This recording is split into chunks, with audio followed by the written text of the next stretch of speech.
कुठून सुरुवात करावी खरंच आज मला कळत नाही. मन माझं जवळजवळ 58 वर्ष पाठीमागे जातं आहे. फक्त मी थोडक्यात बोलीन आईविषयी. आईच्या मायेचा सुगंध, बाबांच्या सावलीचा स्पर्श यांनीच दिला आमच्या आयुष्याला खरा अर्थ. त्यांच्या कष्टांनी उभा राहिला आमचा संसार, त्यांच्या प्रेमाला करतो मनापासून नमस्कार. आज मला इतके गोष्टी आठवतात लहानपणापासूनच्या, तर मी फक्त एवढंच बोलीन की माझ्या आईकडून मी काय शिकले आणि त्याचा मला माझ्या आयुष्यात कसा फायदा झाला, की जेणेकरून जे माझ्या नंतरचं जनरेशन आहे त्यांना त्यांच्या आयुष्यात काहीतरी मार्गदर्शन मिळावं. कारण ह्या कुटुंबातली सगळ्यात मोठी मी आहे. तर मला आठवते माझं लहानपण, जेव्हा कदाचित मी 4थीत किंवा 3रीत असेल. आमच्या जुन्या घरात आम्ही तेव्हा राहायला होतो आणि माझा भाऊ जितेंद्र, ज्याला आम्ही पिंट्या म्हणतो, तर पिंट्या आणि मी बाहेर अंगणात खेळत होतो आणि ती आम्हाला घरात बोलवत होती सारखे. आणि बाहेर बरेचसे लोक होते आणि ती आम्हाला बोलवत होती, तिचं काहीतरी काम होतं आणि आम्ही दोघं मी नाही जा करून तिचं काही ऐकत नव्हतं. तर त्यावेळी तिनं काय केलं, आई बघा आईकडे किती टॅक्ट्स असतात, तिला कदाचित हे आठवत पण नसेल. तिनं आम्हाला दोघांना बोलवलं, इकडे तुम्हाला खायला देते. आणि आम्ही घरात आलो आणि तिनं दार लावून घेतलं. अरे खायला देणार आहे पण दार का लावून घेते. दार लावून घेतलं आणि छडी काढली. बोलाल उलटं, दुसऱ्या लोकांच्या पुढे बोलाल का उलटं. आणि इतकं मारलं ना आम्हाला. तो क्षण आजही माझ्या आयुष्यात माझ्या मनावर कोरलाय. आजपर्यंत मला नाही वाटत माझ्यापेक्षा मोठ्या माणसाला कधी मी आरेरावीनं बोलले असेल किंवा माझ्या तोंडातून कधी शब्द असा चुकीचा बाहेर पडला असेल. हा संस्कार माझ्या आईनं मला दिला, त्याबद्दल मी खूप खूप धन्यवाद मानते. खरं तर बोलण्यासारखं खूप आहे. दुसरी गोष्ट आहे की तिनं मला शिकवलं कृतज्ञ कसं राहावं. आमचा प्रवास बहुतेकांना सगळ्यांना माहीत आहे, आमचं स्ट्रगल बहुतेकांना सगळ्यांना माहीत आहे. त्याच्याबद्दल बोलले मी तर मला बोलता नाही येणार पुढं, त्यामुळे तो मी स्किप करते. मी आता इथं पोचते की जेव्हा मी 12वीला गेले आणि माझ्या आजोबांची, आजीची, माझ्या मोठ्या चुलत्यांची सगळ्यांची इच्छा होती की हिला डॉक्टर बनवायचं आहे. आणि मला काय कळत होतं तेव्हा, पण मी जसं मला कळायला लागलं तेव्हा मी एकच ऐकत होते की हिला आम्हाला डॉक्टर करायचे. बघा ही खूप महत्त्वाची गोष्ट आहे. जेव्हा आपल्या भोवतीची लहान मुलं असतात ना, त्यांच्याशी आपण कसं बोलतो त्याचे इम्प्रेशन्स त्याच्यावर पडत असतात. तुम्ही तुमच्या मुलांच्याबद्दल जेवढं बोलाल, पॉझिटिव्ह बोलाल, ते तसंच घडेल. हे मला आज जेव्हा मी मागं वळून बघते ना तेव्हा मला कळतं. जेव्हा मी 12वीची परीक्षा दिली त्यावेळी आमची परिस्थिती काय होती, तर ज्यांना माहीत नाही त्यांना सांगते. वडिलांची नोकरी गेलेली, 10 माणसाचं कुटुंब, इन्कम सोर्स काही नाही. माझी 12वीची परीक्षा झाली, मला मेडिकलला जायचे. प्रॉस्पेक्टसाठी लागणारे 50 रुपये माझ्याकडे नाही आहेत. मी कशी डॉक्टर होणार. पण ज्या अस्तुदेवता असतात ना, त्या आपल्याला नेहमी म्हणत असतात तथास्तु, तुम्ही जसं बोलताय तसंच घडणार आहे. आणि त्यांनी सगळ्यांनी मला लहानपणापासून काय म्हटले, तुला डॉक्टर बनायचं आहे, तुला डॉक्टर बनायचं आहे. तथास्तु झालं. मला माहीत नाही माझ्या आत्तापर्यंतच्या प्रवासात कित्येक लोकांनी मला मदत केली असेल. नावं नाही घेऊ शकत मी त्यांची. मामा गँग तर सगळी आहेच. आता नावं घ्यायची म्हटलं तर वणकर अण्णांचं कुटुंब, त्यांच्याशिवाय आम्ही इथंपर्यंत पोचलो नसतो. अक्काच्या खूपशा मैत्रिणी आहेत. वाघाचं कुटुंब आहे. भरपूर नावं अशी आहेत की ज्यांनी आम्हाला इथंपर्यंत पोचायला मदत केली. तर लिटरली प्रॉस्पेक्टचे 50 रुपये आणि पेट्रोल 50 रुपयेचं 2 व्हीलरमध्ये घालून मी इस्लामपूरला प्रॉस्पेक्ट आणायला गेले. तेव्हा सगळ्या मुली छान छान ड्रेसेस घालून आल्या होत्या. मी एकटी होते जी परकर ब्लाऊज घालून खेड्यातनं गेलेली होते, एकटी होते. पण मला त्यावेळी असं कधी कमीपणा नाही वाटला की मी अशी इथं कशी. मला माझ्या मार्कावर, माझ्या ध्येयावर माझा विश्वास होता. आणि काय असेल माझ्या आजी आजोबांची पुण्य आहे की मला मेडिकलला ॲडमिशन मिळालं. तुमच्या सगळ्यांच्या आशीर्वादानं मी डॉक्टर झाले आणि इथंपर्यंत पोचले. खूप स्ट्रगल सहन केला, पण तिच्याकडनं मी एक गोष्ट शिकले की ती म्हणजे कृतज्ञता. आजही जेव्हा पण मी येते, खरं माझं शेड्यूल खूप बिझी असतं, माझ्याकडे एवढा वेळ नसतो, पण जेव्हा पण मी येते तिचं मला आवर्जून सांगणं असतं, कोंडकर मामांच्या घरी जाऊन आलीस का, वाघांच्या घरी जाऊन आलीस का, ह्यांच्या घरी जाऊन आलीस का, त्यांच्या घरी जाऊन आलीस का. कारण तो भाव आहे ना, ती मदत आहे ना आपल्याला सगळ्यांनी केलेली, कधीही विसरायचं नाही. हे मी शिकले. आणि मी जेवढ्यांनी मला मदत केली इथंपर्यंत पोहोचायला, त्या सगळ्यांच्याबद्दल कृतज्ञ आहे. मी आभार नाही व्यक्त करणार, मला त्यांच्या ऋणात राहायचं आहे. कारण जेव्हा तुम्ही आभार व्यक्त करताना, तुम्ही ऋण एखाद्याचं विसरताना, तुमचे पाय जमिनीवर राहत नाहीत. आणि मला माझ्या आईवडिलांनी जमिनीवर राहायला शिकवलं. जेव्हा जेव्हा माझ्याकडून चुका झाल्या, बघा, आपण अतिशय सामान्य कुटुंबातून आलो आहे, आपण सक्सेस मिळवायला जातो, आपल्या डोक्यात हवा जाते. प्रत्येकाच्या बाबतीत असं घडतं. जेव्हा जेव्हा माझ्या आयुष्यात तसे प्रसंग आले ना, तिनं मला जमिनीवर आणलं. तिनं माझ्या चुका समजावून सांगितल्या. आणि बापूंचा तर 10 कामाला भरपूर होता. एवढ्या आम्ही 6 मुली घरात. सगळे लोक म्हणायचे, घरात इतकी वाईट परिस्थिती आणि 6 मुली घरात, तुम्हाला झोपा कशा लागतात, 6 पोरी लग्नाची, तुम्ही झोपू कसं शकता. पण काय असेल ती दोघांची पुण्याई, आज आपण बघतो 6च्या 6 जणींची आमची लग्न त्यांच्याकडे काही नसताना त्यांनी व्यवस्थित करून दिली. केवळ आणि केवळ हे कृपेमुळं शक्य झालं. एक अजून प्रसंग मला आठवतो की मुलींच्या बाबतीत ती किती सेन्सिटिव्ह आहे. मी जरा नाव घेऊन बोलते, ते कुटुंब इथं नाही आहे, पण जर त्यांच्यातील कोणी असलं तर वाईट वाटून घेऊ नका. मला त्यावेळी जास्त काही कळत नव्हतं, कदाचित मी 7वी-8वीला असेल. आमच्या गल्लीतली एक मुलगी सुरेखा, आमच्या गल्लीतल्यांना माहीत असेल सगळ्यांना, सुरेखाच्या मोठ्या बहिणीचं नाव काय, मंगल, तिच्या मुलीचं नाव, तिचं आता मला नाव आठवत नाही. पण ह्या सगळ्या बहिणी 3-4 बहिणी आमच्या गल्लीतल्या. तर जी मोठी मुलगी होती की नाही त्यांची, ती कॅन्सरने एक्सपायर झाली. आणि त्या मोठ्या मुलीचे जे हजबंड, म्हणजे तिच्याबरोबर तिच्या आईनं तिच्या छोट्या मुलीचं लग्न लावून दिलं, की ज्यांच्यामध्ये जवळजवळ 20-25 वर्षांचं अंतर होतं. आणि ते मी बघितलं तिचा सेन्सिटिव्हपणा.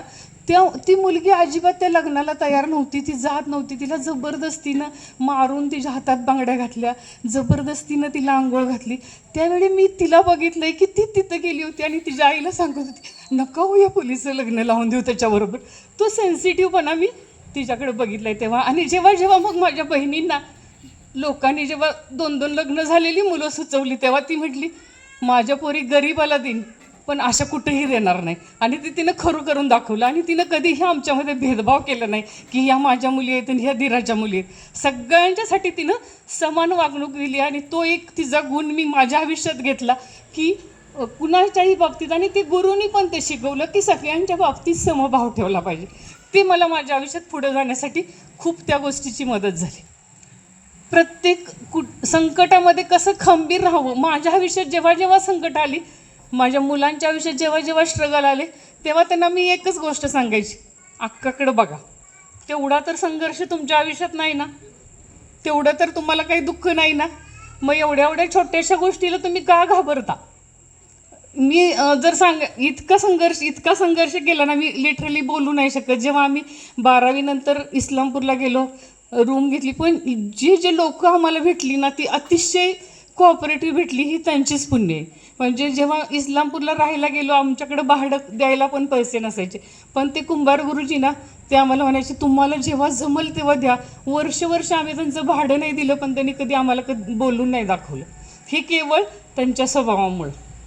मला एक पुस्तक घ्यायला, मी तर बोलते इथं कारण आहेत मुली, त्यांनी काहीतरी त्याच्यातनं बोध घ्यावा. एक पुस्तक माझं 200 रुपयाला असायचं मेडिकलचं, पण ते 200 रुपये माझ्याकडे नसायचे, कारण कामच नव्हतं ना. आणि आपण दुसरं काही करू नाही शकत त्या पिढीतले, त्यामुळे करणार काय. आता सगळ्या पाहुण्यांनी त्यावेळी खूप मदत केली. आणि त्यावेळी मग माझा एक डिसिजन झाला की मला माझं शिक्षण पूर्ण करायचं, तर मला काहीतरी ह्यातनं मार्ग काढला पाहिजे. आणि तो मार्ग काढण्यासाठी मी इस्लामपूरमध्ये मेस चालू केली. माझ्या वर्गातल्या मुलांना मी सांगितलं, तुम्हाला वाटतंय ना मला शिकायचं आहे, मला तुम्हाला मदत करायची, तर तुम्ही माझ्याकडून डबे घ्या.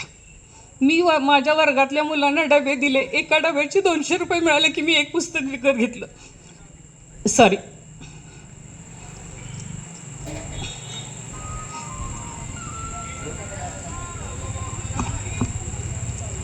इथंपर्यंतचा प्रवास सोपा नव्हता, पण त्या प्रत्येक माझ्या निर्णयामध्ये तिनं साथ दिली. आम्ही इस्लामपूरला राहायला गेलो, माझा भाऊ डबे पोच करायचा. आपण आमची विनोद बुद्धी तेव्हा पण आम्ही आनंदात राहायचो, सुखात राहायचो. आमची विनोद बुद्धी आम्हाला त्या दुःखातनं बाहेर काढायची.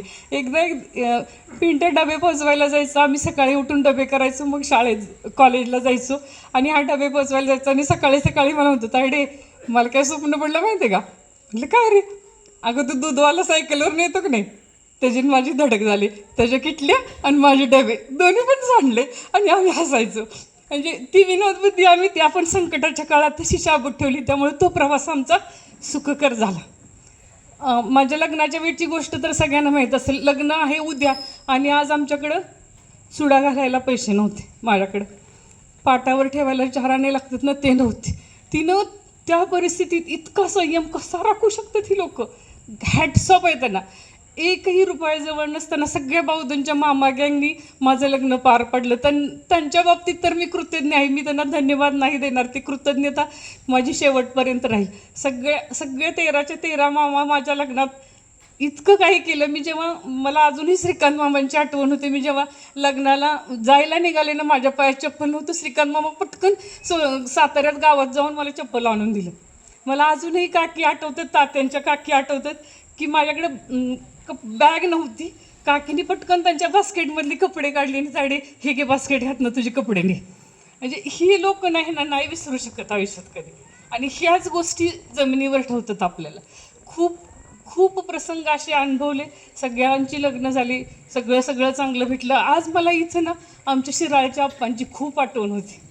शिराळच्या आप्पांच्या आठवणीनं आपण नेहमी म्हणायची, वहिनी पोरगी तिच्या नशिबाची असते, पोरगी तिच्या नशिबाची असते. आणि हे तिच्या लग्नावरनं कळतंय. तिनं हट्टानं लग्न केलं, मला मुंबईचाच नवरा पाहिजे. त्यावेळी बाबू मुंबईत होते आणि 6 महिन्यात ती गावाकडे आली. तेव्हा आप्पांचं वाक्य परफेक्ट बसतं, तुम्ही किती चांगलं बघून द्या पण मुलगी तिच्या नशिबाची असते. आणि आप्पा अक्काला नेहमी म्हणायचे, वहिनी तुमची इतकी पुण्य आहे ना, तुमच्या पोरांना कधी काय काम कमी पडणार नाही. आणि जेव्हा जेव्हा ह्या गोष्टी आयुष्यात घडतात ना, तेव्हा खूप आप्पांची आठवण येते. आप्पा गेले कोरोनाच्या काळात. आप्पांच्या अंत्यदर्शनाला किंवा नंतरही जाता आले नाही, त्याची कारणं वेगळी आहेत. पण आज आप्पा असायला पाहिजे होतं हे खूप प्रकर्षानं जाणवतंय. त्याच्यानंतरच्या आता जास्त काही मला सांगायचं नाही. फक्त तर यंगस्टरनी ह्या जे व्यक्ती आहेत ना, ही विद्यापीठ आहेत आपल्यासाठी. ह्यांच्याकडून जेवढं शिकता येईल तेवढं शिका. पण आपण ते करत नाही, कारण आपल्याला आता आपला संवाद हरवला आहे ना. आपल्याला संवादासाठी वेळ नाही आहे. आणि आपल्याला असं चाललंय की म्हाताऱ्या माणसांच्यासाठी काय वेळ द्यायचं आणि त्यांच्याकडनं काय बोलायचं आणि त्यांच्याकडनं काय शिकायचं. ह्या व्यक्ती आहेत ना, आपण सगळे ओंडके आहोत, ओंडके. आणि आपल्याला बांधून ठेवणारी ही दोरी आहे. ही जर दोरी तुटली ना, आपण कुठं भरकटू आणि कसे भरकटू सांगू शकत नाही. जोपर्यंत आहेत तोपर्यंत त्यांच्या अनुभवाचा फायदा करून घ्या, त्यांच्याकडनं शिका ना. हे सगळ्या यंगस्टरना कळकळीची विनंती. आज मुलांना नाही आजी आजोबांच्या जवळ बसायला आवडत, त्यांना वेळ द्यायला आवडत, कारण ज्याच्या त्याच्या हातात मोबाईल आहे. कुणासाठी वेळ नाही. पण ह्या गोष्टी आईवडिलांनी पण लक्षात ठेवायला पाहिजेत. ही चूक मी केली, कारण माझ्या प्रॅक्टिसमुळं माझ्या मुलांना कधी मला आजोळी घेता येऊन आले नाही, त्याचे परिणाम मी भोगलेत. आता माहीत आहे सगळ्यांना आपले संस्कार काय आहेत, आपले नातेवाईक कोण आहेत, काहीच मुलांना आताच्या माहीत नाही. हे जर व्हायला नको असेल तर आपल्याला एकमेकाकडे येणं जाणं ठेवलं पाहिजे, आपल्याला संवाद वाढवला पाहिजे.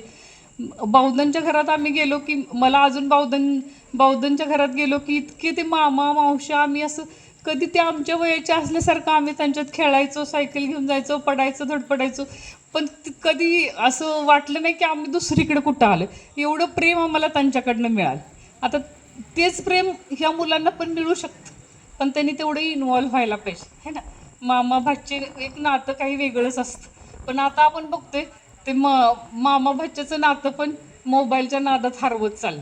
तर मामा आमचं लय स्ट्रिक्ट आहे, मग कशाला त्याच्याबरोबर बोलायचं असं होतं.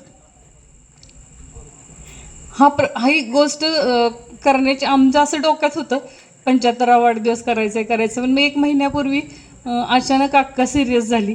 मी बघितलं तिला डोळ्यांनी, कदाचित ती उद्याची सकाळ बघेल मला त्यावेळेला गॅरंटी नव्हती. आम्ही पळापळ केली तुमच्या सगळ्यांच्या आशीर्वादानं आज ती इथं आहे. तेव्हाच आम्ही ठरवलं की, आणि हा तर तू बोललंस, तो तर नेहमी म्हणतो माणूस मेल्यावर सगळी भेटायला येतात, तेव्हा तो माणूस बघायला नसतो, है ना. तर तो असताना जाऊया, संवाद साधूया, त्याच्याबरोबर बोलूया, भेटूया, त्याला खूप महत्त्व आहे. तर तुम्ही सगळेजण आलात, तुमच्या सगळ्यांचे आशीर्वाद आमच्या पाठीशी राहूत.